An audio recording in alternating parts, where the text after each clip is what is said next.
If you could just right now go to any concert, like a dream concert, it could be someone alive or not alive, who would it be? I'm going to start out and just say, I really wish I could see Daft Punk. But there you go. Are you in agreement? That's definitely like a top 3. Like first mind answer would definitely be Daft Punk. Dude, yeah. One of my buddies, his brother was like, dude, I saw Daft Punk at Lollapalooza that one year. And this was before I even was into electronic music, but I knew like One More Time. Yeah. And I was like, wow, that sounds so cool. I was like, I'll probably get to see them at some point.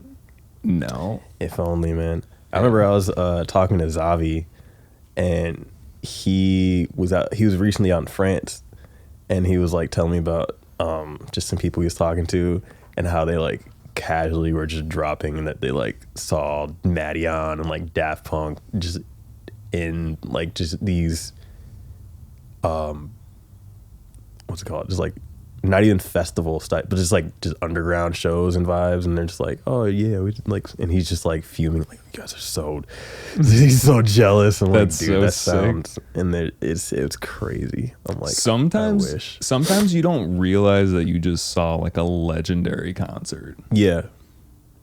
Does anybody have one of those? I remember like, now I'm thinking. I mean, now I'm thinking. I did see Madeon at Bottom Lounge, his first U.S. tour back in like 2012. So like that's cool. That one's kind of close to me.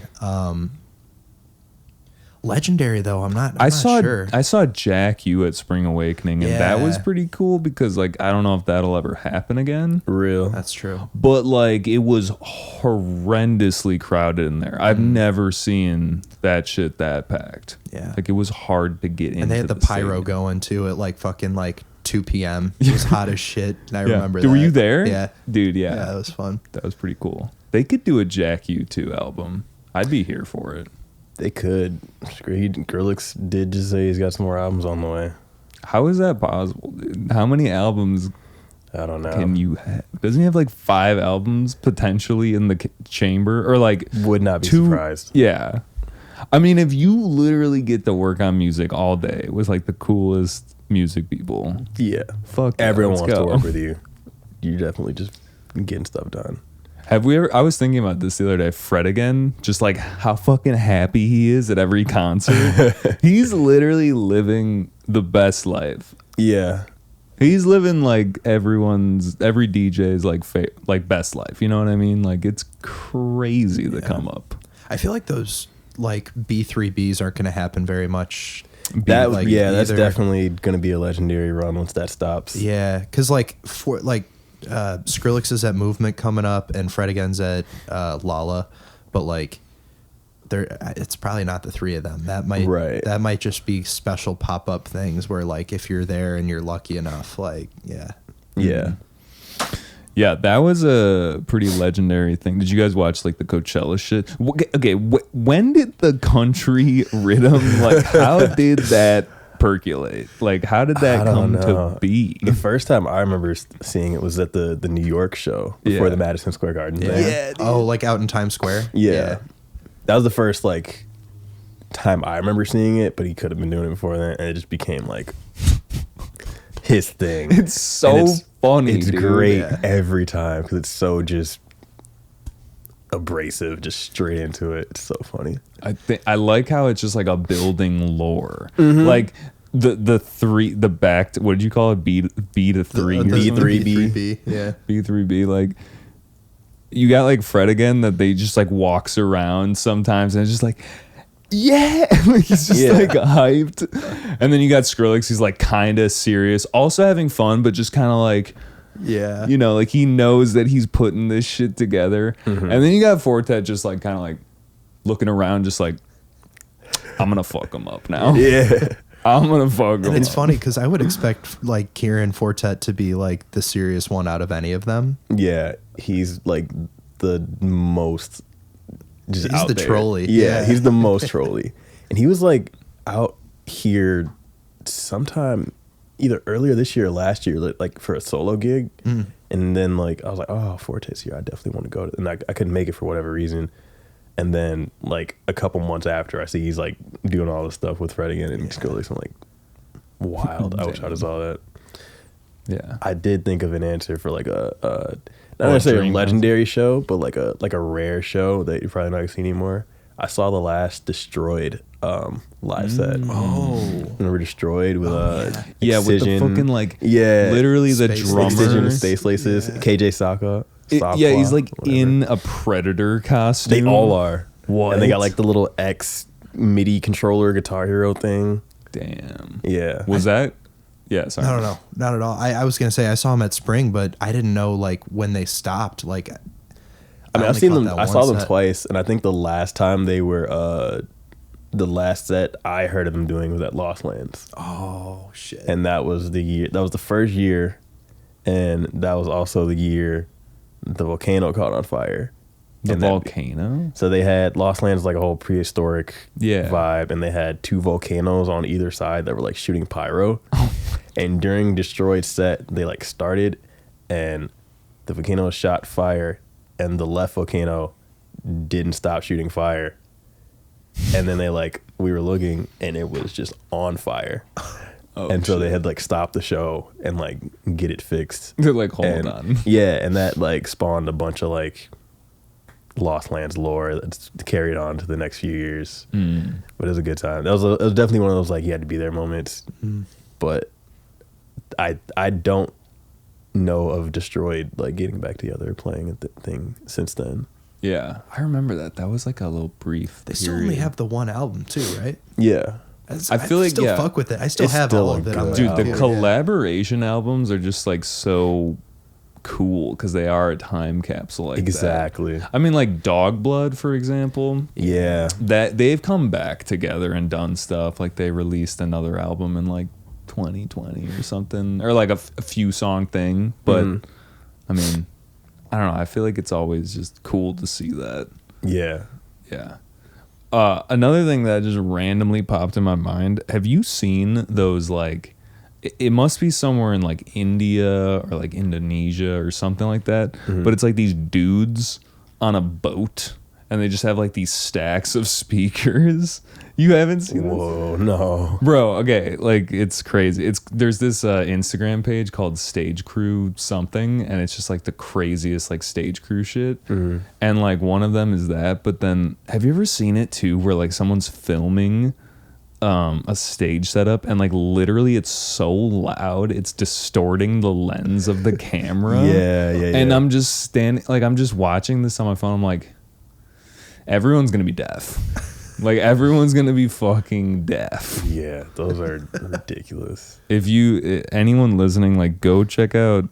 I wish I knew the Instagram, but it's like Stage Crew something. It's protect your ears. Protect your ears. Honestly, please, that's so important. Yeah, you don't get your hearing back when you lose it, dude. Like, these people are just standing in front of the speaker, just like.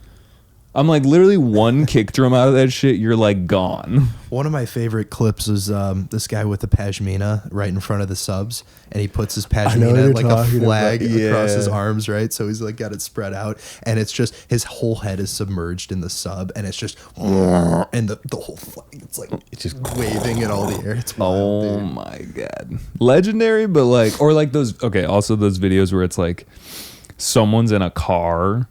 And it's so fucking bassy that their hair is like standing up. Yeah. I'm just like, all right, dude, you're gonna die. How do you like put a sub in your car because you want to listen to good bass music, but like not be an asshole about it? Like, is there an in between? It's a fine line. I don't know, man. Oh yeah. Yeah, it's kind of tough. I don't know though. Whenever I hear that, like, yeah. I'm like, does it sound good in the car? Yeah. Does it though? Like, I don't know. I don't know. Well, I've been in a car that like a fucking 2004 Camry, right? Not like yours, Jerry. A little bit worse. For I got a wears. Corolla, so Corolla, like, there you go. it's even lower. Yeah. That's pumping a sub that somebody put together in their garage for like $50, right? And you literally feel like the car is like coming unhinged. Like you can hear like components in the car rattling. Like, screws are like unwinding. The chassis is just gonna like. Danger, dude. Yeah. I don't know, man. I just like hear the loud bass roll by and I'm just like, I hope it sounds good in the car. Yeah. Who knows though? It's like, do you have that for you, for your listening pleasure, or are you like trying to make a statement? It's a flex. Right. Yeah. It feels like a flex. Definitely, yeah. It feels like a flex. Agreed. All right, cool. Well, I feel like that was a good way to start. Yeah. I think something we should do just for people, we got a returning guest, Naughta. Maybe you can just tell people what you do and I don't know. Man, what do I do? Yeah, I'm Naughta. I make music. I DJ. I dance a little bit. Good ass dancer. Like basically like Naughta, well, we won't use your government name, but like is just, you know, always the dude that you see at the club who's just like the chillest dude, kindest dude, like there for the music and just like always a good vibe, basically. So Chicago Shufflers too, right? Chicago Shufflers. Dude, there's a period of time where I think I saw you out at like every show I went to for like 6 months or something. Yeah.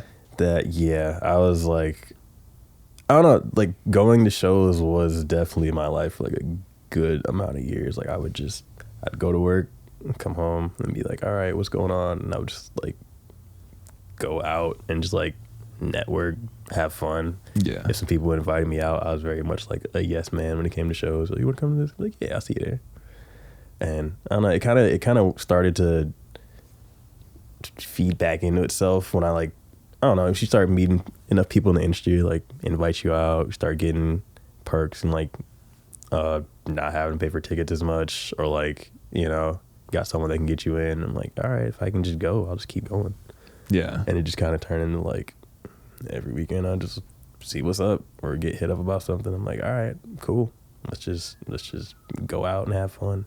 Yeah. But Do you get tired? yeah. Yeah.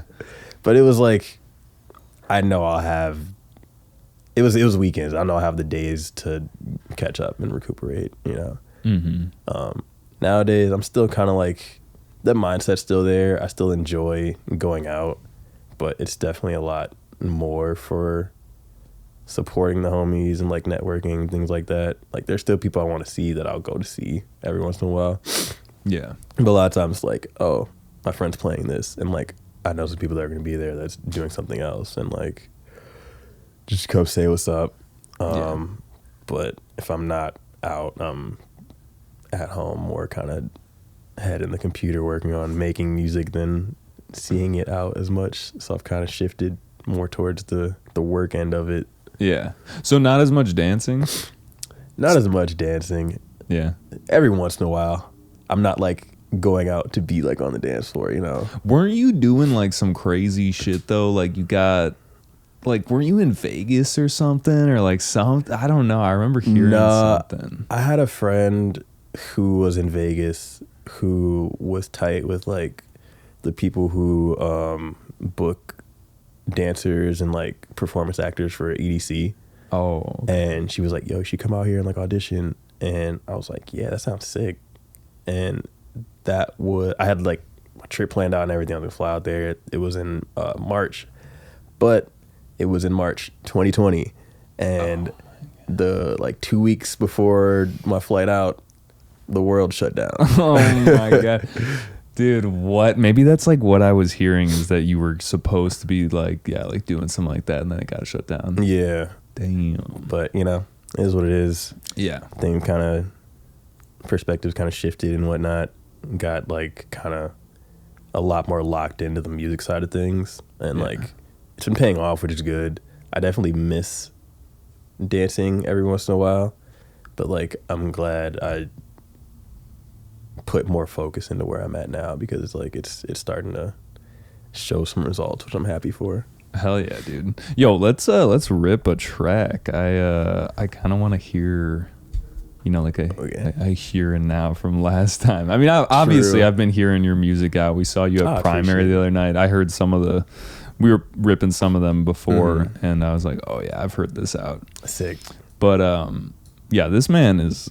I think Care said it when he was over here. He was like, that man's a phenom. That's what he said, or something like that. I was Big like, shout out Care, man. Oh, that dude. His new album just dropped. Yeah, like this week. Yeah, such a vibe. So chill, so dude. good. Go check out Flowers for You. Is that the one you're thinking of, or he released 2 different projects? Inner Child is the new one. Oh yeah. Okay, you know what? I'm confused because when we talked about it on the podcast, I think he was thinking about calling it Flowers for You, but then he changed the name. You know how it is with these with the producers. They'll change things on the fly. I know how it is, but yeah, it is. I believe it's called Inner Child. No, you're right. And is that like the fucking what's that controller called? That's like all the beat makers use. It's like that SP404 or whatever. I think it is. Anyway, sick. Go check it out. You'll know what I'm talking about if you see it. Yeah. But what would be like a good little intro? You do a lot of different styles of music. Yeah. And you do all of them really well. I appreciate it. So like, I don't know. What do you think would be a good first? Do you want to start with something out? Or like unreleased? I guess that's a good way to start. Something out or something unreleased? I don't know. Maybe unreleased, just because I'm like for 2 reasons. One, so like YouTube doesn't like get me real, which sometimes gets me, but at the end of the day, hey, it's fine. I'd still want to play some release stuff too. Yeah, but yeah, if we could start with, I have a song coming out like later this week. You think that's like not? I think that's in time for you to get it out. And I think it'll be good. Okay, cool. It's it actually might just be at the same time, because this one might come out next week. Actually, that's the lead time right now. Cool. I mean, either way, it's fine. Yeah. Yeah. That might be a good one to start with. Is like is coming out anyway. Yeah. Let's do it. Which one? It's Untouchables with my homie Fridge. All right. Fridge. Yeah. Yo. Also, anything you want to really dope producer. Word. Anything you want to say about this one before we hit it? Like any inspiration or just like mindset wise? This was kind of, it started off like it was his idea originally. He also makes a lot of really dope, crazy stuff, and he's also like really musically trained. Like he plays trumpet and like a bunch of jazz, keyboard and stuff. I think he went to school for music and is like just really, really smart about it. But he also like he does like jazz stuff and like neuro based stuff, so it's like really it's a really cool mix. That's dope.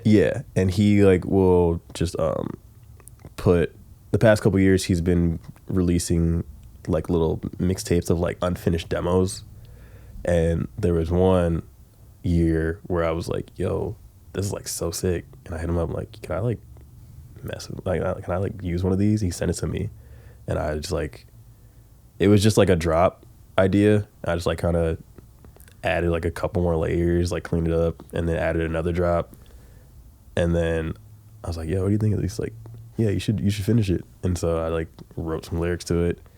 Took me a while to like get it, down packed the way I wanted, but I sent it to him. This was like 2022, and I sent it to him like a couple weeks ago. I'm like, yo, I finally like think I got it where I want it. He's like, yeah, you put this out. So I'm like, cool. Yeah. But literally just I finished up something he started and like kind of put the last 10% on it, So it's definitely like a very intertwined collab in that way. Cool. So, we just ripping it off SoundCloud. Yeah, and then we'll figure it out later. Oh, let me.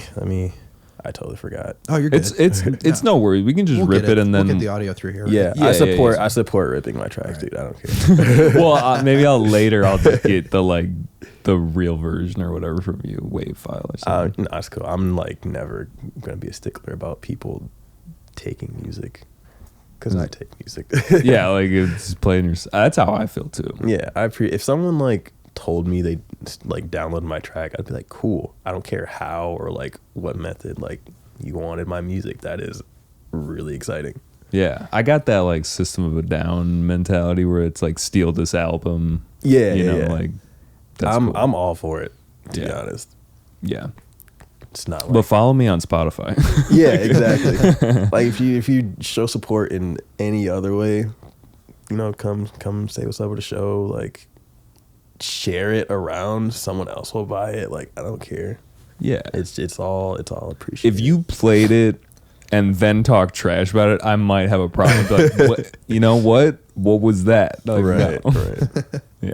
It's one of those like any publicity is good publicity, you know? That might be, yeah, you know what? That actually might be true. Like, you know, that whole guy who made Country Rhythm is blowing the fuck up Yeah, because of that. because right? of the Like, meme. Yeah, exactly. Bro, bless Fortet. Yeah. Who had Fortet playing Rhythm at Coachella on their 2023 card? Yeah. Like, dude, I hit big today. Like, yeah. All right. That's crazy. Let's hit it. 2, 3, 4.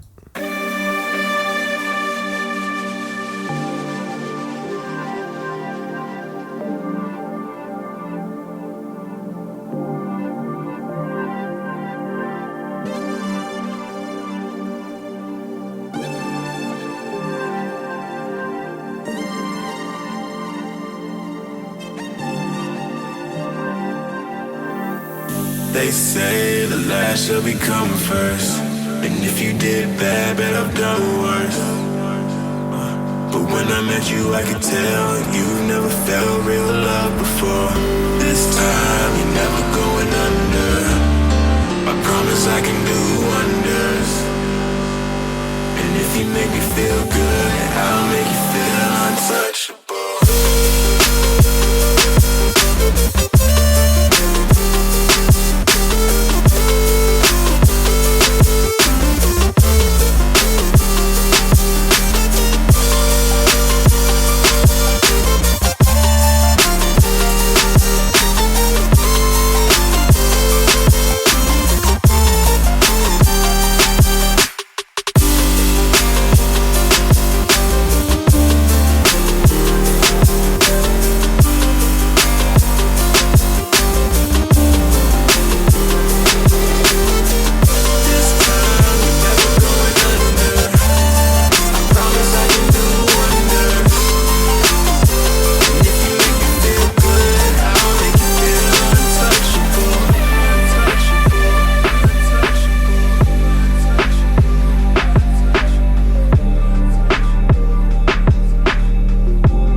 They say the last shall become first, and if you did bad, bet I've done worse.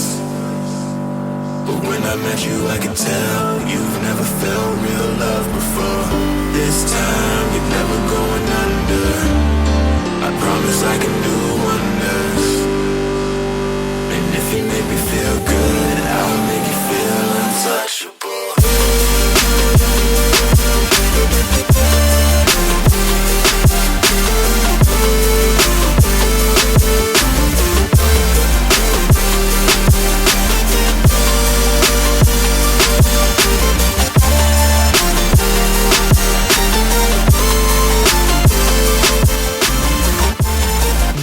This part, the trumpet solo. Is that the vocal? That's Fridge. Oh, This is really? him doing a legitimate trumpet solo. Whoa. He's so good.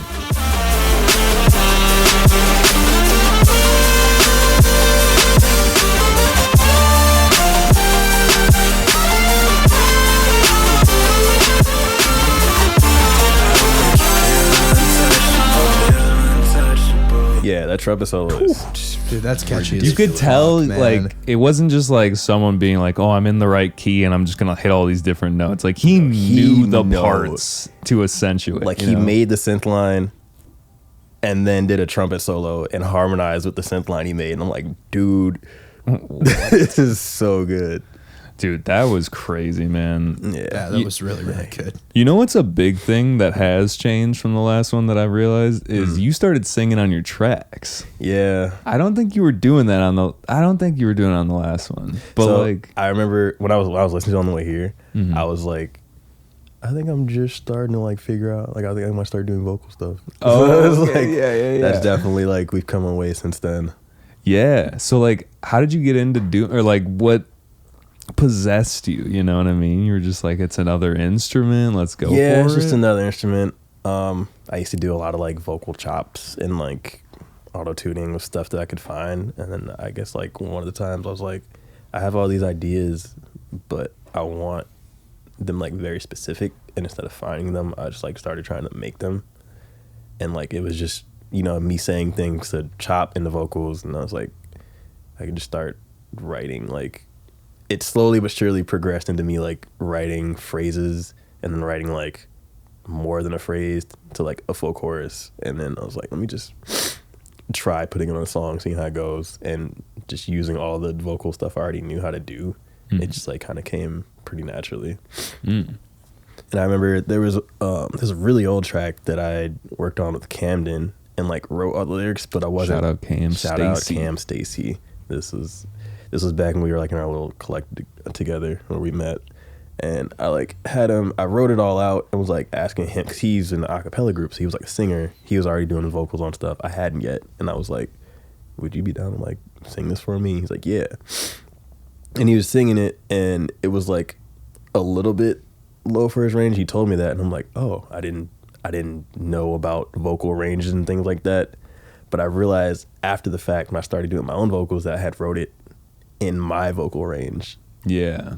And was like, oh, maybe if I like start writing stuff and doing it myself, it would fit, and it did. And I was like, oh, maybe that's what I was missing. I was like trying to deflect it to other people, but like it made more sense that way.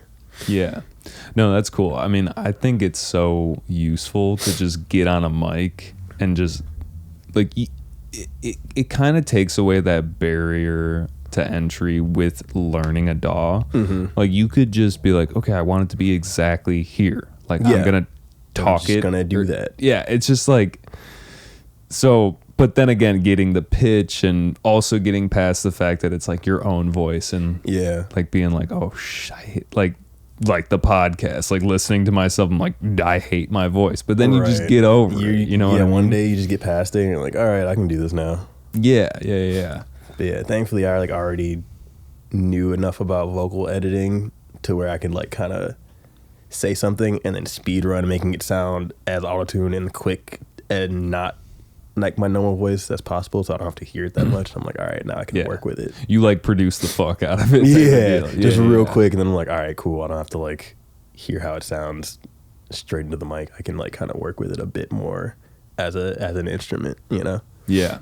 And also I feel like something you do really well are just like these phrases like that song. You know, it's like there's not like if you looked at the total amount of lines, it's not like a lot, but it pushes a message a little bit more. Yeah. You know? I'm really good at writing choruses. I'm really bad at writing verses. Yeah. Like when I write, it comes in like, it'll be like a burst of like, okay, I know what I want this to be about. And like I have like a main idea of like a phrase or something, but then trying to like extrapolate that into like 8 bars or something. No, the verse is the tough part. Yeah, for sure. And that's something I've had talks with like, you know, TYG and like Willie Cook, like my rapper homies and like Harry that write full like chorus, verse, chorus songs. Because eventually I do want to get to that point just to feel like I'm a stronger writer. I feel like I'm definitely learning. I'm still very much entry point into writing, whereas like producing is kind of carrying that, and I kind of want to explore becoming a writer more. But I'm also like at a point in production where I'm like, this is really starting to get going. So I want to eventually take a step back and try to like do some more projects where I have a lot of songs where I have choruses and then I have like a lot of blank space so I can start writing to it. But I just haven't gotten that spark to do that yet. Yeah. So I've been because I've also been focusing more on like finishing more production based tracks and things like that. So that's where I'm at right now. But For sure. that is also definitely a thing I want to eventually get to down the road. I mean, it's like a whole nother mindset, you know, like when you're going through your distributor and you're trying to like put like, does it have lyrics? It's like, yeah, no. Or like, are you the writer of the lyrics? It's just like, you can say yes to all those things now. Right. You know what I mean? And there's a reason why those are like separate boxes to check. You know what I mean? It's a lot to do. It is. It really is. But I like your voice, man. I think we sit in a similar rangey thing too. I think so too, yeah. Yeah, like lower and like, I don't know. It feels good when you're singing. Also, whenever I hear you on it, I'm just like, that's DJ. Like that's cool. I feel like everyone's always like, that's you, bro? Like what? Was Dangerous your first track that you sang on? No, actually. I have like a really old EP that came out in like 2019. Mm-hmm. It's just like a few songs. And they were also like really short, just like kind of one verse or like one chorus type things. But that was my first attempt at like doing vocal stuff. Nice. Okay. But Dangerous is... That's the one that sticks with me, man. Yeah, like, that's the one where I heard you sing and I was like, oh shit. That's like, the most like actual singing I feel like I've done. I gotta go check out that. I'm trying to think if I've heard of that. It's with Harry and my other homie ATO. Word, I'm checking that out after the podcast for sure. It's just straight up like kind of R&B poppy track, which is cool. Word, cool, man. And like nothing like I have coming out right now. It was a whole different vibe, but it was fun to do, and like they both really. I was sitting on that track for a while, and I was like, let me just because I didn't know what to write to it, I only had the chorus, and I was like showing it to ATO, and he was like, bro, you gotta let me hop on this. And I'm like, you know what? Why not? Because like I don't have anything to write right now. So he wrote a verse, and I was like, let me just like send it around to people. I sent it to Harry because I was like, he's doing his R&B thing right now, and we both like we all linked up. They both wrote their stuff down, got it recorded. And I was like, this is exactly what this needed. Like other people, right? Like other vocalists that aren't me, and I just carried with the chorus. And then wrote like a little half piece, like a little half verse at the end to kind of tie it all together. But yeah, working with other vocalists is like kind of where I'm at now instead of working on writing more. Because like, well, that seems like a good way to learn too. Yeah, also like working with other vocalists. Yeah, for sure. That makes sense. Well, I mean, speaking of like vocals and stuff, like maybe we could listen to one that doesn't have vocals so people can also get like the other side. Unless they all have vocals now, but which I'm totally like, that'd be sick too. So putting them in a box, man. I'm sorry. I tend to do that so you can break out of the box. It is okay. There are some that don't have vocals. We don't have to do that. I'm also kind of curious, like we could go a different genre too. Like I know you make some sweet drum and bass.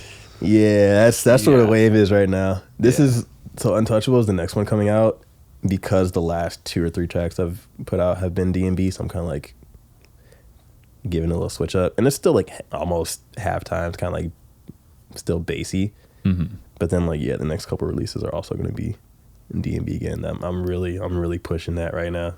Yeah, or really trying to, because it's kind of the wave. Or becoming the wave, which is cool. I feel like anything UK is basically the wave. Like D&B, and UKG. Yep. Like, and those are like the 2 things I started out making. And like even 2 of my favorite styles. Even like the dubstep, it's like the more UK version. It's gone like back to the deeper roots stuff. Yeah. Which 100%. Is cool. Yeah, no, it's all cool. I'm actually more into a lot of it.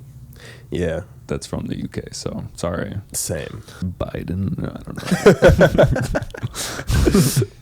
Sorry, bro. UKG is up now. Should we run? Yeah. Which one was it? A D&B track? Yeah. So that there's some with or without vocals on there. We don't. We can do either vocals or not. Oh, I have a flip on here. It's a Fred Again flip. Oh. Yeah, let's do it. That would make sense. Cool. For what Since we were previously talking about about. Yeah. Admit it. Yep. Yeah.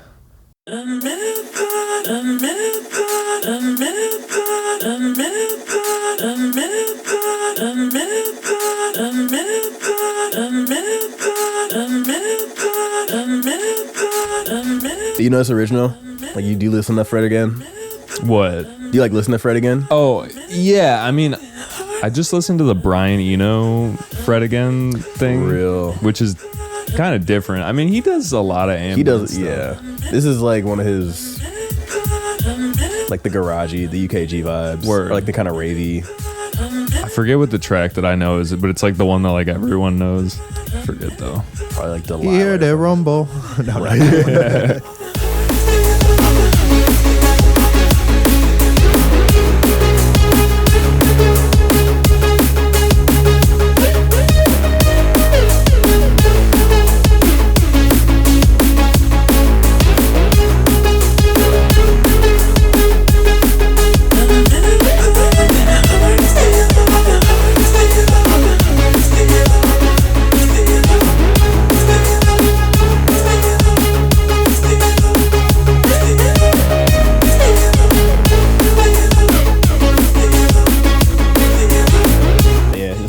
Big dance floor D&B vibes.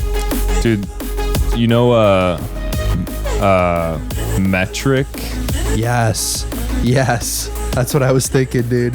That song Huge. Hackers or something. Hackers, bro. Yes. Dude.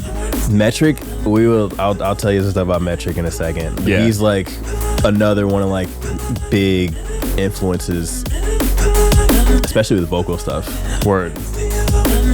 Dude, his track, like Time to Let Go, like that makes me cry. Like that track is so good, dude. He's I killer. think my favorite one off that is Closer and We Are the Energy. Oh, We Are the Energy. Oh yeah. So good. I remember I was on a road trip when that album dropped. Yeah. And I was like listening to it. I'm like, yo, this is just, I'm driving. I'm like, this is, energy was just through the roof. I'm like, yo, this is so cool. Dude. But yeah, Metric's been a huge influence and like just like one of the first big D&B artists that I was listening to back in like when I was first getting into EDM. And he just started doing his own vocals like as of a couple years ago, very recently too. Yeah. Like before that album came out. And like this was around the time I was starting to do my own vocals. I'm like, yo, this is like exactly what I'm trying to do. Yeah. And he's doing it really well. And I was kind of like using a lot of that as like a blueprint of sorts, even though I was already like into it, but like making sure it, like it would be at least that good if I was going to do it, you know? Yeah. Dude, his stuff's so clean. It's so clean. So tell me this, when he does the vocals, is because I remember I've listened to some of his tracks and been like, dude, this is literally Rob Swire. That's what I said. Like That's it exactly sounds what I said. so much Yeah. like Pendulum, and a lot of the drum and bass that he makes kind of sounds like Pendulum too. So I'm Yeah. like, but I fucking love Pendulum, so I'm Right. like, let's go. But is that him? Because I swear he kind of emulates that Rob Swire vibe. It's probably, I think it's him. Probably. I mean, I'm sure that's probably one of his influences. Yeah. I definitely like have them in different mental pockets, but that does make a lot of sense. Yeah. Yeah, Metric's crazy. Yeah, his stuff has been really, really good, and that's a huge compliment because that's like almost exactly what I've been trying to go for in a few of the tracks, a few of the new D&B tracks I'm working on.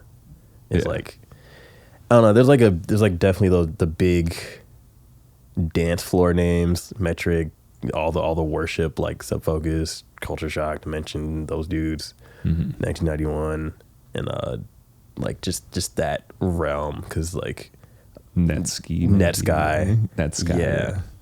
I always say Definitely Netsky. That really I used to say Netsky like until I saw him and heard him say it himself. The way, yeah, exactly. Yeah, and I was like, oh, okay, it is Netsky. It really bummed me out when I learned that too. Same. I was like, oh, I was so used to this. It's funny. He posted I remember he posted a picture not too long ago, and he was like on a ski resort, and the caption was Netsky, and everyone's like, I knew it. Like that's how I thought it. Like, yeah, half his fan base was like, yeah, that's what I called you, like up until now. I really like that style of D&B though, man. It's like, and what that track we just listened to from you reminded me of is like what I kind of grew up falling in love with EDM, right? It's like kind of, it's melodic and it's emotional and it's got like those kind of soft synths that like really kind of get you hyped up almost with like the old progressive house like kind of stuff. But like and like many people have fallen out of that and kind of as your taste matured, but it's like that little taste of it, right? That kind of takes you back to like, oh shit, you know, like yeah. I feel like a lot of the stuff I'm doing is definitely chasing like that old high. Yeah, an earlier sound that I just like fell in love with. Yeah, and because it's like kind of become niche again, like there's a way. You can bring it back in a fresh way, and that's what I'm trying to figure out how to do, I guess. That also gave me slight Nero vibes, like when they do drum and bass. Like there's this song called Do You Wanna, and it's like the whole track is like, do you wanna, do you want, and it's kind of just like this phrase. I don't know exactly what they were saying in that last track, but it was like, dun, dun, oh yeah, admit that it hurts you. Yeah. But it's kind of that same thing where it's like kind of there the whole time, but then when it goes into it, it like all makes sense, right? Type of deal. And that's pretty much like lifted from the Fred Again track too. Like, cause you know he does a thing where he like just samples everyone. Yeah, and that was the second half of the sample he used, which is like it just worked better. Like slow it down like that. So that was like a bootleg. It was a bootleg. 100%. Dude, there's so many different like phrases too for like refix or I don't know, man. Like I'm usually like I flipped it. Yeah, it was a flip. Yeah, that's my like preferred. But I know there are people that are like, nah, if you do this to it, it's a bootleg, or like if you do this to it, it's an edit. And I'm like, and then this is a remix. Yeah. So I'm like, I don't know. Yeah, I don't know, man. It's just funny. Yeah, I like made my own version of it. Yeah, this is my version. Yeah. That's what you should be calling them, my version. My version. Yeah. That would be corny as fuck. The Nero. Have you heard their track with RL Grime? Is it new? Relatively new. I think it came out like a couple months ago. It's that is a track that like hits me in like the 2014 feels. It's such a like, I love Nero. Yeah, and it's very RL Grime. It's very Nero. Like it's both of them. Dude, Trap Nation put it out. Oh shit! Trap Nation put it out in December. Yeah, and that's like crazy. I feel like it went. Under UKF too. Yeah, I feel like it went under the radar. Yeah, I don't even know if I know about this, but I love both of them. It's so good, but it's like it feels like it came straight out like 2016 era, 2015 era, but it's like it's just as like good in my opinion. I love it just as much as anything else that came out.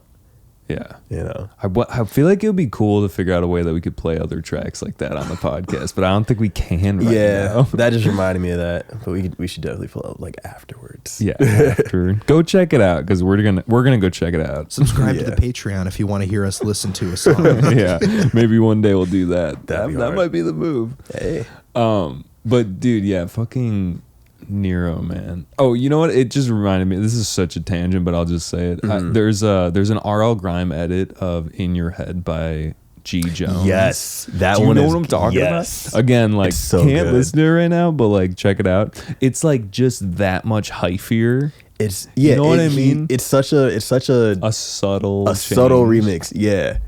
Who was I? I was just at the, Liney. Liney just had his like hometown show at Joe's on Wheat Street. Yeah. And like Blake was playing, so obviously I was there to support the boys. Joe's on whatever it's called. Joe's on Wheat Street. Goated name. Yeah. It's just funny, but also good venue. It is really good. Like it's cool. That was my first time there, and I was like, "This is not bad."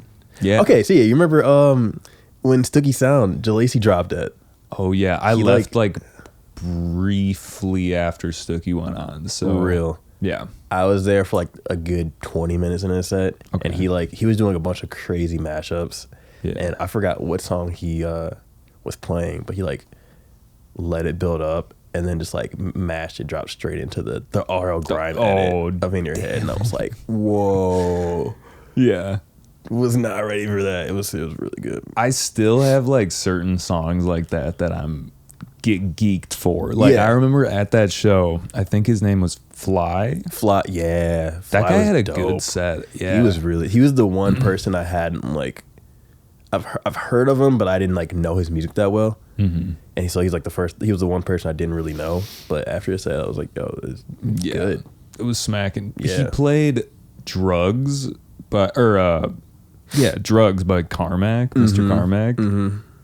Do drugs. Yeah. Dude, that song I'll always get so geeked up for. Real. And just I haven't heard it live in so long. I was just like, yeah. Because that's what it used to be all about, especially during like the trap era. I was like, dude, they're dropping this track. I was gonna say that's exactly what Fly's set felt like to me. I was like, this is just like a bunch of just good throwback trap music. Yeah. Or like I feel like this is like straight out of SoundCloud type vibes, and I was like, yeah, he knows what's we up. definitely grew up on listen to a lot of the same SoundCloud shit. Mm-hmm. Same era SoundCloud. Yeah 100%. It's cool when you like hear someone drop that kind of stuff. I'm like, oh, okay, you were there, you know what's up. Yeah, because it didn't really like make sense fully in his set, but I was just like, let's fucking go. I turned to Jake, because Jake Ellipsis, shout out Ellipsis, we always talk about Carmack, and I looked at him and was just like, dude, fucking, and he was like, let's fucking go. That's like what it's all about for me. Real. Which is kind of sad in a way that it's like, I'm here, I want to hear the tracks that I want to hear. It's like a selfish thing, you know what I mean? But it's fun when it gets played out and someone does. It's like satisfying. Yeah. I don't have that many tracks nowadays that I'm like, oh dude, that's that fucking track. Like now it's like real. You know, it's like, oh shit, they dropped Rumble or something. It's like, oh dude, you can't. I don't even feel like you can drop Rumble anymore. Actually, you can. Yeah, but it's like almost like it got so played. It's gonna be someone's edit. It's just whatever. It can't be the real version. That's the life cycle we're on right now. It's like, can't be the original. I feel like it was immediately there because like everyone remixed it as soon as before it even came out. Yeah. But I also try not to talk about like Skrillex too much on this because it's just like the most fucking producer shit. Yeah, but it just always comes back to him somehow. I also really just wanted to talk. Not just, but wanted to talk about North Coast because that is sick. Congratulations on booking a spot. Man. I'm really hoping I can be there, like, because I don't know who's playing on which days and whatnot, but we got some homies playing, and there are a lot of homies on the lineup, which is pretty cool. It's really cool to see. But yeah, like, I'm just curious, like, I don't know how you're feeling about that. Just super excited. I think I'm on Saturday. Okay. Because I'm with the EDM Chicago takeover stage. Shout out EDM Chicago. Hey, dudes that got me on it: Lee, Matt, Kevin, the boys. Nice. But yeah, that's. I don't know. I've been trying not to think too much about it because it's still like a ways away. Yeah. But like, I'm sure around like August-ish, I'm gonna start like going into grind mode, like prepping for it, figuring out where you're gonna play. Yeah, I'm really trying to finish tracks and have things out before then, so that way when I prepare my set, it can be of tracks that like some people might know already, you know, because I feel like the last couple of sets I've been doing, like I've been trying stuff out and dropping things to like see how they work, but they're also like all unreleased, so it's people's first time hearing them versus like playing a festival. I kind of want to have some stuff already out there so people can be like kind of know what they're expecting or like kind of know what they're getting into before they get there. So that's kind of where I'm at right now, is like not focusing on the set, but like focusing on how to lead properly into playing a festival slot, I guess. Yeah, like how is that? Yeah, it's like a different thing. You know what I mean? How does one prepare for the festival set versus like I'm playing at the local Chicago bar? Yeah, like if I'm playing a club gig, I can either play whatever I want, or like if I'm opening for someone, I'm fitting the vibe, or like making sure I'm like kind of getting them ready. Whereas like a festival, every slot is like, yo, go as hard. You do your thing, go as hard you want. Make that's your chance to make more fans and stuff. So, or people are there to see you and want like that from you. Yeah. So this is like a new experience for me as far as like set types go. So I'm excited. Yeah. Have you played other festivals? I'm not familiar. No, well, technically I went. So my house music fest is a house festival out here. Oh, dude. Yeah. My house. I want to go. It's fun, dude. It's always a good time. Yeah. I played there as a B2B with one of our other DJ homies. Shout out Juju.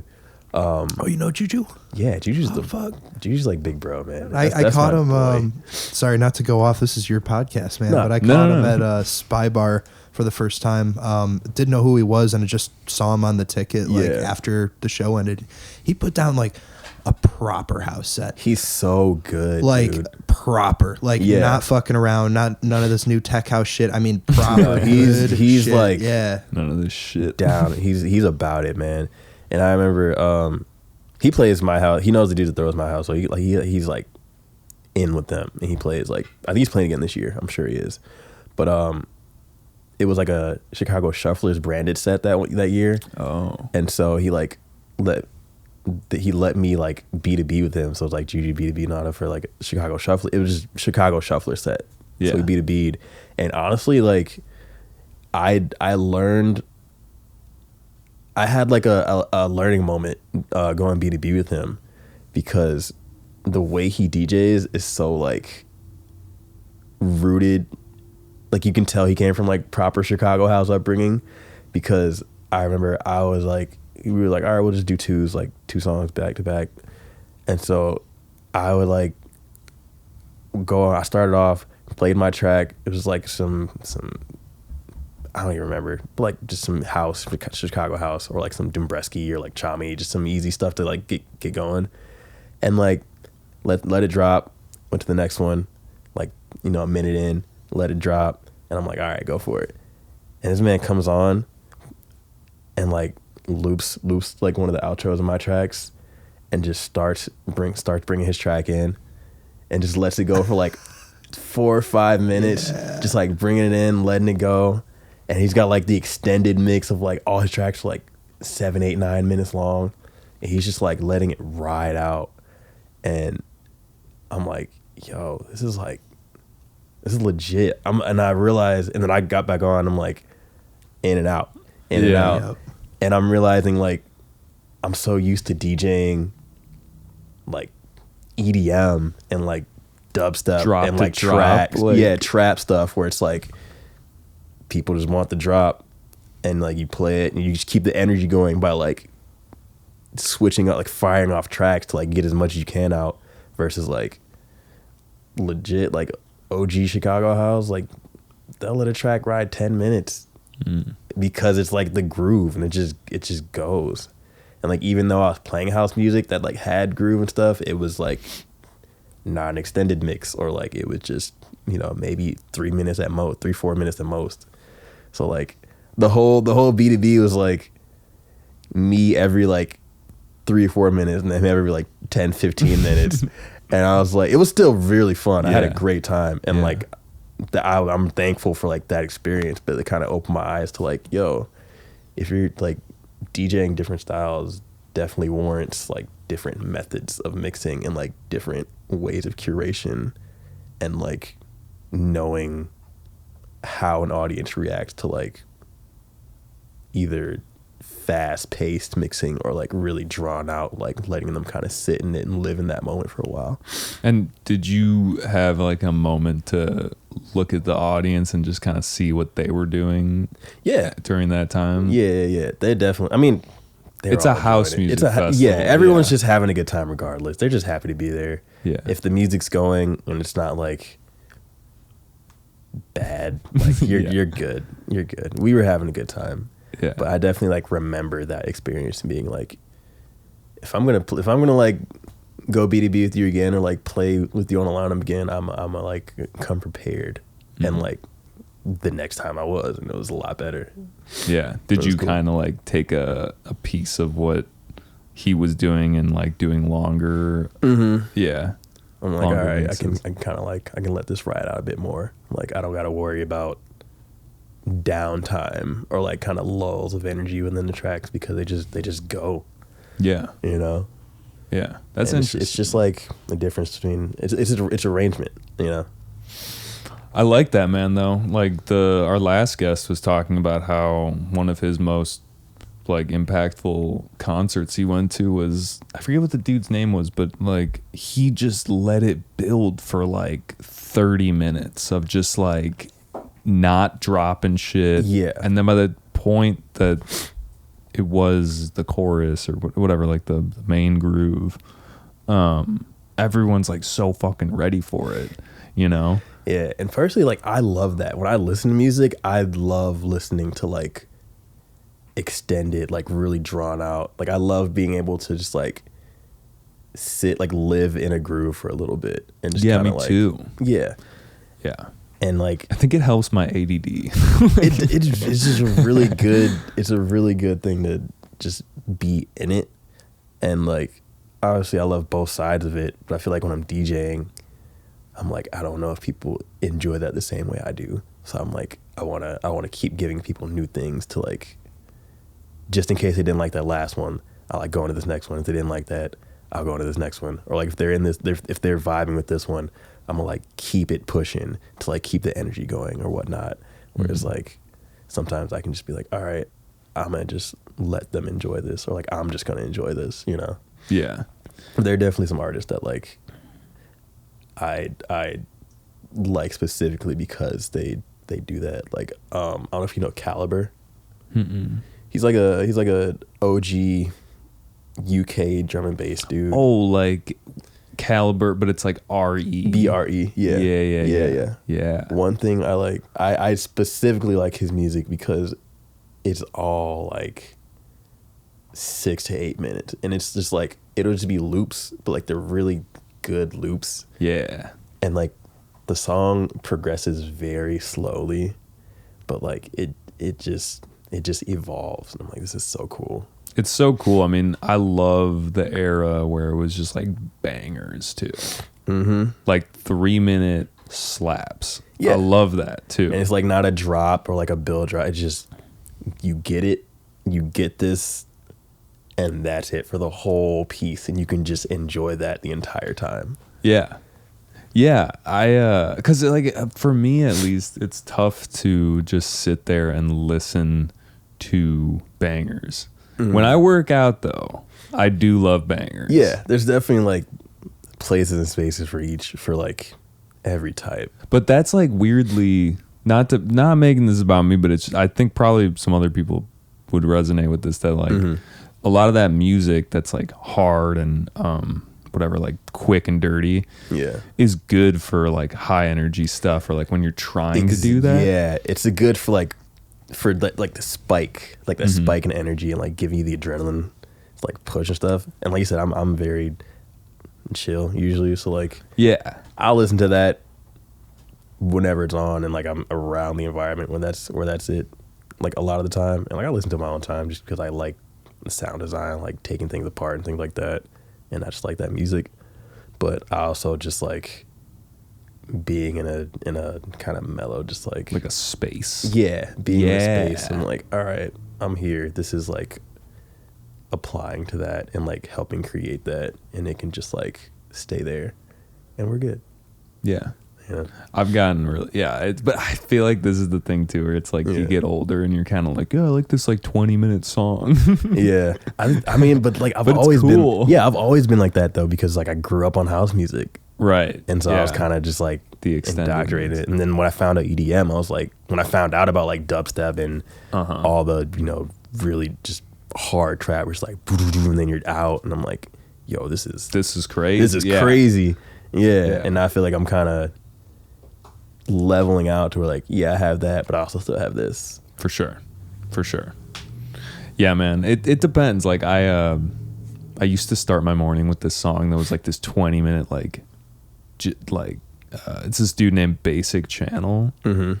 And this was like literally my meditation / just like wake up song. Yeah. And it's just like a kick drum. It's just like some techno, but like real fucking chill.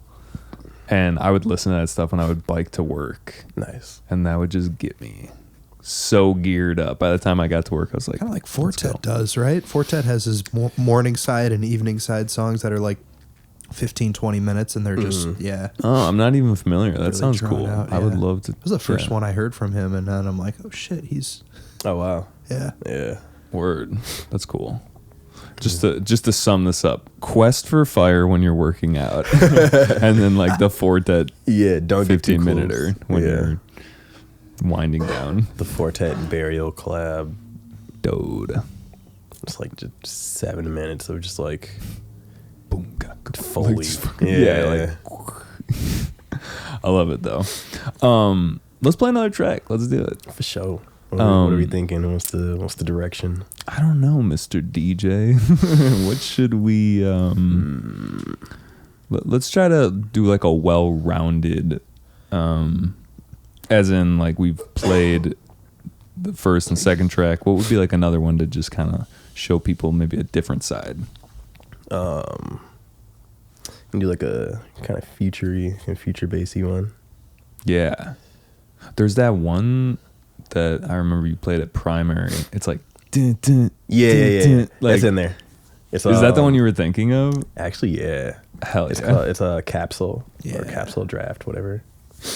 The groove on this one is fun. Is cool. Thanks. It's really cool.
had like a eureka moment with mixing stuff, with like mixed down process this past summer.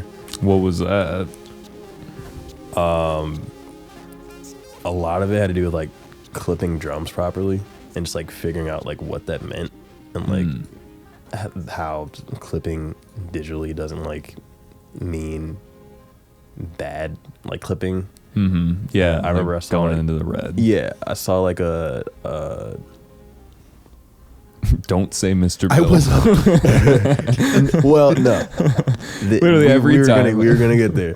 It was a Hex Cougar thread. Okay, I'm not familiar, but okay. Oh shit. Yeah, They're still doing shit? I hope so.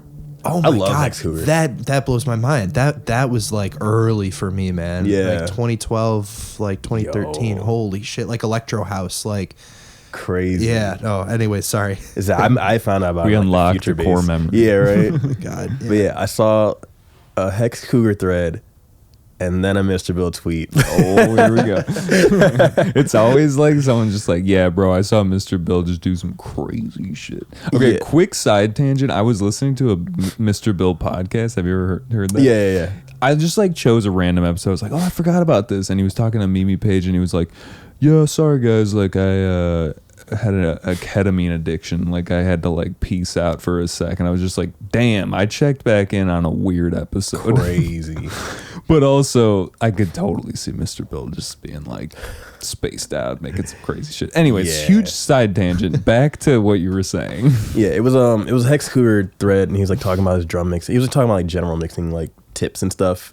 And then Mr. Bill like quoted one of those and kind of like went into his own thread on things. And I was like just looking through all of this during one day, and he was just like, they were talking about how on their master they just kind of have a clipper, like so that they can push stuff into the red during their mix, and like it literally just does nothing but cut off at like 0 so that it doesn't go into the red like in Ableton, even though it's like clipping. And it's just like, I don't know, it clicked for me in that way that I was like, oh, you can literally just have things go in the red and then cut them off at the very end, and it's like, So it's like kind of like Yeah. a limiter, but not compressing It's too a hard much. clipper, It's like or a soft okay. clipper. Soft okay. clipper, yeah. Yeah. That's like that's like the source code, dude. I'm telling you, Yeah. like you're not like- the first person that has been like, that is how you get your shit fucking smacking. yeah. And like I had heard about it for a while, and I thought I was doing it right, but then Yeah. it clicked, and I realized I wasn't doing it right, because I would like try to I don't know, I don't even remember how I used to try to do it, but I would try to like get my drums mixed down and then try to clip them, and like it just didn't work because they would just sound all squashed and stuff. And I was like, oh, you just like have them as loud as you want, clip them, and then like kind of mix things into them. Isn't that kind of beautiful though? Where it's just like you don't even really have to think about it that much. Yeah, You're like, and it's "Yeah, so we'll just much clip it it's later. easier. Yeah. And now I just like have a little like basic clipping thing on my master, on my projects, and I can just like toss stuff in there, and like it's in a better place where it's loud enough that I can mix it down and it still sounds like clean, and like will clip if I needed to. And like, I don't know, that was like, I had that eureka moment. I was literally in DC for my sister's graduation, and we're like at this hotel. They're out to eat, and I'm just like reading these threads. I'm like, let me try something. I like made a new like D&B idea, and it was like super loud but super clean. I'm like, I get it. And I just like started going through other projects and like kind of applying the techniques and stuff. And I was actually, while I was out there, I ended up hanging out with, you guys know Chromanichi? Yeah. So he was out in Yeah. DC, or he I used to never know how to say his name. I'm like Kromananichi or something like that. Chromanichi. So he's the homie. When I was out there, he was staying in DC. So like after my sister graduated, like all the formalities and stuff, they went home, and I like went to his place and stayed with him for a couple of days. Oh, cool. And we were just talking about like mixing math. We were talking about everything, but we were just hanging out. And I was like, yo, I think I like get it now. And he's like, yeah, that's pretty much it, dude. Wow. So it was like really kind of confirming. And yeah, I've kind of figured out how I want my mixes to sound now, to the point where I've been like, you know, getting like, I'm starting to release stuff again because I have like kind of the regimen down. Yeah, you don't have to worry so much. Like, you already know it's gonna be loud. Mm-hmm. And like figuring out like what I need to put on a master to like get what I'm doing sounding the way I want it. And now I can just like kind of cycle through tracks that were like pretty much finished for a while, but just didn't have the mix, like didn't sound as clean as a finished product. Going back, like the Fridge track was pretty much done for like over a year, but once I like went back into it and like remixed it down with the stuff I know now, I was like, okay, I think this is good enough. And like I said it to him, he was like, yeah, dude, this is sick. Yeah. Like that, like all that kind of like confirmation has really been like helping me realize like, okay, I can finish things up now. And now that I'm doing that, I have a lot of stuff I'm about to just start like dropping, hopefully. Yeah, that's awesome. So the timing has just been like really good. For that one, did you just take like the wave file of it, or you actually open up the project again, like I opened up the project, yeah. And just kind of redid it. Yeah, it's I think I'm still kind of at that point that you were talking about, where it's like I know what it is, but I haven't like heard it for myself. But I think I am now. Anyway, one thing I was thinking about when you were saying that is, it's like so important when you hear tips and tricks to go and do it yourself. And then I'm like telling myself I gotta go do this later. Yeah, I mean, I do that too. Because like otherwise you hear it and you're like, oh, that's cool. But then you like don't. It doesn't stick. It doesn't click. Yeah. You gotta go like fuck around and do it real quick. Yeah, you know how many people have told me about like clipping your drums and like soft clipping your master and stuff, and like I'll just like I hear it all the time. And I would try it, but like it just didn't have the effect I wanted, or like it didn't sound like anyone else who had told me about that. So I'm like, I'm doing something wrong. And then like I don't know, I just tried it that time, and I'm like, oh, this is what they've been saying. Like this is exactly what it sounds like. And I'm like, okay, I get it now. Sometimes though, I do feel like stuff is too compressed because of that. And I'm not saying like any of your tracks, but I was listening to Quest for Fire today, and I was kind of like, this does feel pretty like, I don't know. Like it could be more dynamic. Yeah. A little bit maybe, but see, that's where I'm at, unfortunately, is I just learned how to use compression like for the first time. Like I'm like, oh shit, I get it. And I think I'm and you're just pouring it on everything. Exactly. Honestly, I was kind of the same thing with the mastering, like saturation and like clipping stuff. I'm like, okay, I understand the clipping sound now, and everything's just like and I'm like, all right, let me like kind of back off and like kind of find that middle ground, or like that sweet spot. Yeah. And like that's literally from last June up until like a couple months ago. We're like, I just like think I figured it out, you know. So this is a very recent like set of discoveries. That's awesome. Yeah. I wanna like pick your brain. It would be cool sometimes to be able to like get into the DAW in the episode, but that would have to be like a separate. Yeah, it's a whole nother like unsafe. That's for the hardcore, man. We're thinking about that's doing the tutorials. Patreon. Yeah, right. Pull up the chain on the Patreon. Yeah, exactly. Oh my god, selling chains, that would be bad. That would be bad. Naughta's chain. Bro, it's just a saturator. It's literally like Ableton stock saturator with like the settings, and you're just like, nice. Yup. It's something to think about. I mean, I don't know. Absolutely. Little freebies or whatever. I don't know. Why I think your productions are so interesting is because you make so many different kinds of styles, man. Like, just all the different kind of styles require like a whole different way of kind of approaching your processing and stuff. So like having the versatility to kind of do that is cool, and like just I don't know. It makes for some interesting productions too. Like, yeah. I appreciate that, man. And that's kind of like also been a thing with like planning out release schedules or planning out releases. I'm like, I have all these things that I've like dabbled in, and like, do I want to just like go round robin and like drop something different each time, or do I want to kind of like establish something? Do I want to be known for like a certain sound or a certain genre, a certain style?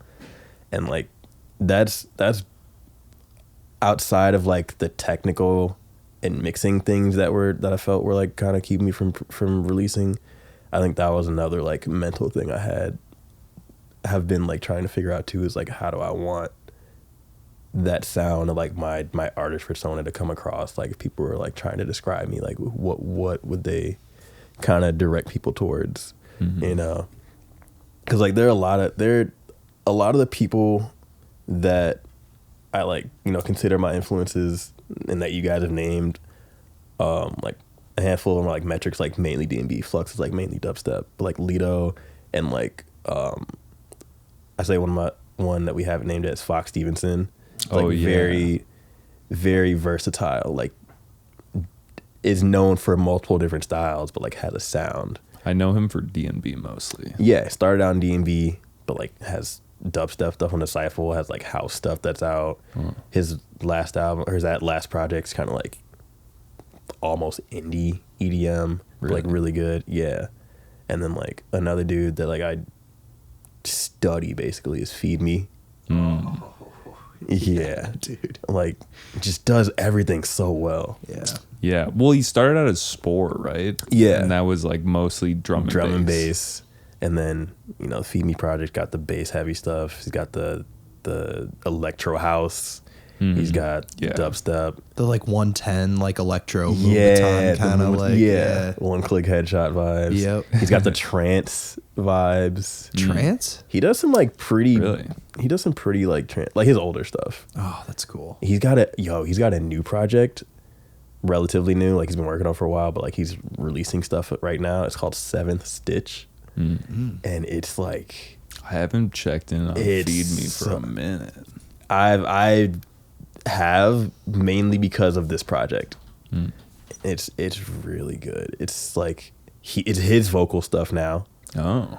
And it's like kind of ambient, not like garagey, but like that same kind of darkness, you know?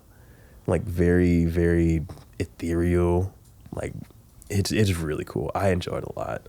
Yeah. I'm like this, and it's completely different from any of his Feed Me or Sport stuff. This is great. I feel like I have so much music to go listen to. Yeah, now. I'm just like, yo, check this out. But yeah, like just seeing artists that like have that many different bags and like avenues they can go into, and just kind of like I've literally been like doing homework on how they make that work, you know? Yeah. And I'm trying to figure out what I can take from them and kind of implement into how I am. Do you have a game plan? Because you were talking about like before you had two DMB tracks, and then you're going to release that first one we listened to, and then maybe back into DMB. Like, have you figured out that game plan? Because it is tough, man. It is tough. I have ideas, and like they're always kind of slightly changing, but like where I'm at right now is like DMB is like starting to make its way out, like becoming the wave right now. So I definitely want to push that. Yeah. Especially up to like, you know, the set where I can like play a drum and bass set and be fine, or I can like play, you know, a good amount of D&B and it be originals. And then like if I want to switch it up, it can still be originals. And then just kind of like have that as an era. And it's like really, really kind of the more of the sound than the genre is what I'm trying to focus on. Mm-hmm.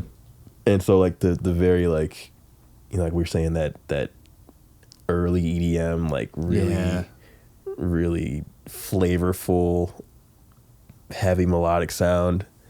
With the next couple releases is what I have planned, and then probably going into like some more like collab heavy things, or like writer focused things, or like going from like the vocal stuff, like the Fridge track and like the track I have out.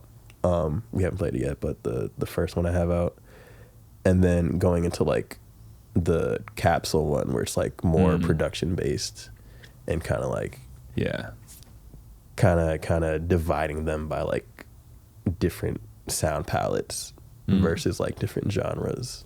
Yeah, that sounds cool. I feel like if you can like generate and get people on board with just you, and I think you will, because you're just like a likable guy. I hope so. But like, I think that once you get to a point where you're like vetted or whatever by like your community, then it's like they don't even care what you put out. Yeah, and that's the goal. That's like the end game, where it's like I can just put out something and it's like within what people know I do enough for them to enjoy it.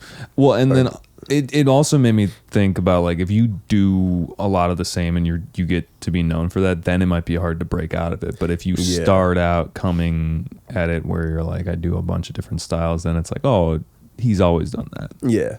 Like I've never heard a Fox Stevenson release and been like, oh, this is out of his like this is different from him. And I'm like, oh no, he does that. Or like, yeah, I've never heard one thing that Feed Me does that like I really kind of took to heart and kind of want to apply in the future is all his EPs have like one of every style he does. Have one song, at least one song of every style he does. It has like one dubstep, at least one dubstep song, at least one house song, at least one like kind of trappy thing.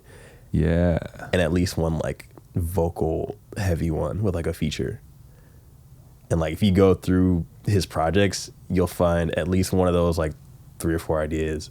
Even from like, now that I'm thinking about like Feed Me's Big Adventure, like the first, I'm pretty sure that was the first one. Like that one had dubstep, trance maybe, or like just kind of like more 4 on the floor. I don't know. There was an eclectic group of tracks. Exactly. You got the electro house, the dubstep, the whatever. Yeah. But like that format of this isn't a one genre project. Like he doesn't have many. I don't think he has any like single genre projects or like EPs. Like they're all a little bit of everything, and that's kind of what I want to do. Yeah, hell yeah. Yo, let's you mentioned a track. I don't remember which one it was. It's the one that was out. Is it the one that I almost played earlier? Yeah, let's hit it. That's the most recent one I've released. I'm just trying to hit it off right. So let me know, just feeling the flow. Whenever you wanna go, we can take it outside and party under the street light. We just gotta make our own vibe. The feeling strong, you don't wanna be alone. Everybody's going home, but we're taking our time. And if you like it, we can do this all night. I'm just trying to hit it off right. So let me know, just feeling the flow. Whenever you wanna go, we can take it outside and party under the street lights. Yeah, we just gotta make our own vibe.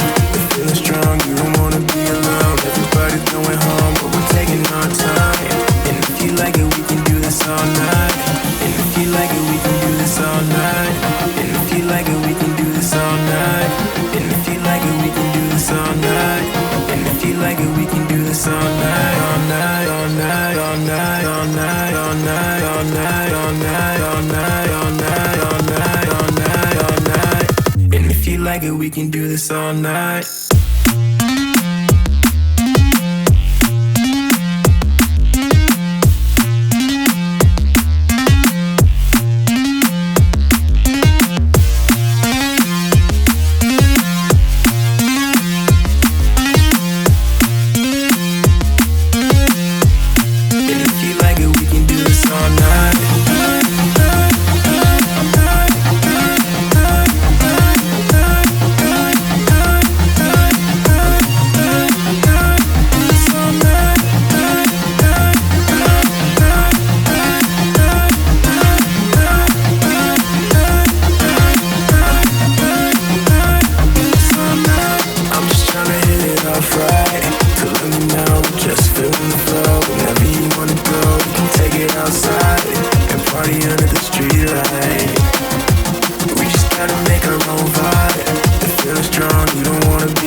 I like these vocals, dude.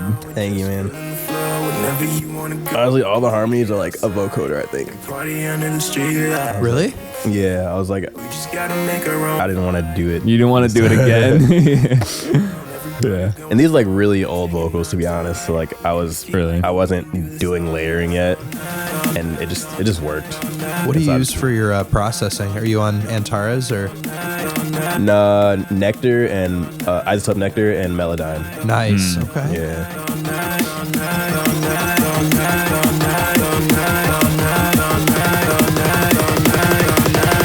And if you like it, we can do this all night. Okay. Yeah. Right.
You've asked this a couple times before, Jer. Plugins you can't live without. Oh, a Desert Island plugin. Island plugin or sample pack or whatever. Desert Island plugins. Honestly, can I just like I'll just say stock like Ableton. Like I'm super in the box, to be honest. Hell yeah. No, that's the way to be, man. Like if I have those, I'll be good. I would probably say like a vocal editing plugin like Melodyne or Nectar would be like one of the ones I use most outside of the stock stuff. Mm-hmm. But like I could live without it. I just wouldn't do as much vocal stuff. You need your like vocal production stuff. Yeah, that's like the secret sauce for that. But like as far as production, I could probably be solid just in the box. The stock stuff. That's what's up, man. I feel that, man. Saturator and goated. There you go. Yeah, man. Saturator, overdrive. So I had Melodyne before I had Nectar, and so I would like use Melodyne and just like do all my vocals that way, and it was like a lot more of a process. But like I learned a lot more about vocal editing through that. So Nectar's kind of like a cheat code for me where I can just like turn it on, auto tune it. But if something's not auto tuning the way I want it to, I'll either tweak it in the arrangement, like just in the clip, or if I want like a specific sound where there's not a lot of, like I want all the notes to be straight or like sound a certain type of way, then I'll like really on the pitch. Yeah, or something. then I'll just Melodyne it so I can get it exactly how I want.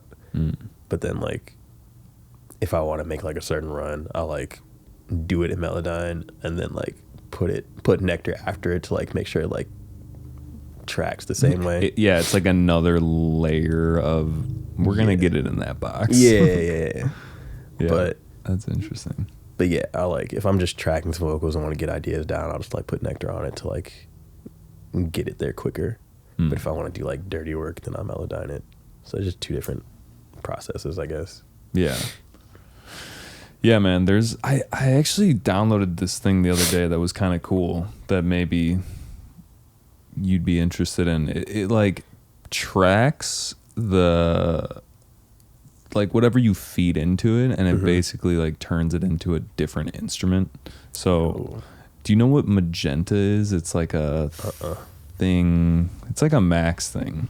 Okay. But yeah, there's like a plugin that you can download or you can upload it online, but like you can sing into it and then it'll turn your voice into like a violin or something. But it like pitch tracks it. That's cool. But you can get some weird effects. I was fucking with it the other day and I feel like it's really good for vocals because like you can like just add that to a vocal stack and you can kind of just get like different tones but that they're following the same you know, it's like this, it's the same audio, you know what I mean? Yeah. But I don't know, I gotta show it. Doing that. Yeah, but you can like move it around and change the pitch of it and like really just fit it into making a bigger, like you could put it underneath, you could add a little top, like you could. Oh, of both the sounds. Like yeah, the source like and that's cool. Yeah, it's pretty cool, man. I'll have to show it to you because like, I don't know, I'm like on this like big like AI kick for plugins. Jimmy can't and, like, stop talking about AI, man. I really can't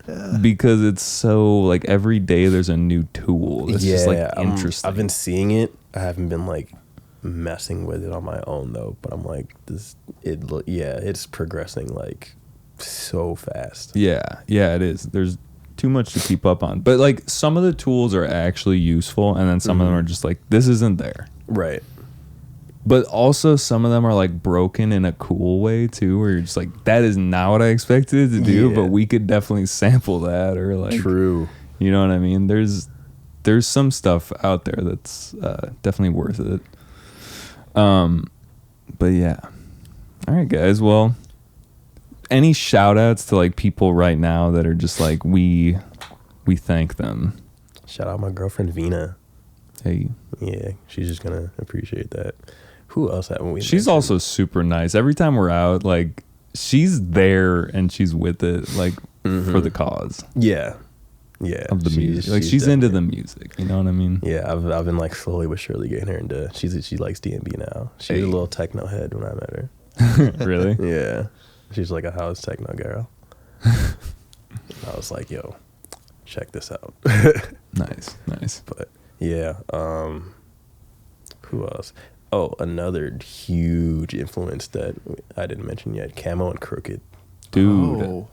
So many classic artists, honestly. Yeah. So like if they were like big around time and made like heavy melodic, it's like that's my heart. Do you fuck with Delta Heavy? Yes, I love Delta Heavy. I felt like that's also very in line with like Metric or like Nero or something. Yeah. There's also real deep cut. Y'all remember 501? No. He was a dubstep dude. He was on Never Say Die in like the very early days. Is that Zomboy's label? Yeah, Schism. Schism. I mean, yeah, Zomboy and Eptic were both on there as well. But 501 was he had like a couple EPs on there and then he like just stopped making music for what, like in like 2015, 2016. But he has still to this day one of my favorite dubstep songs of all time.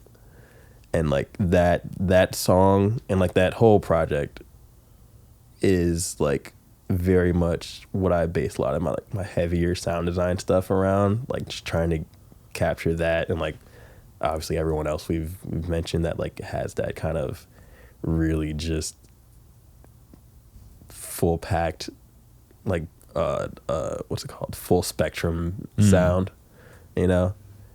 And like I don't know, I always come back to that song. It's called Head Rush by 501. 501. Yeah. Word.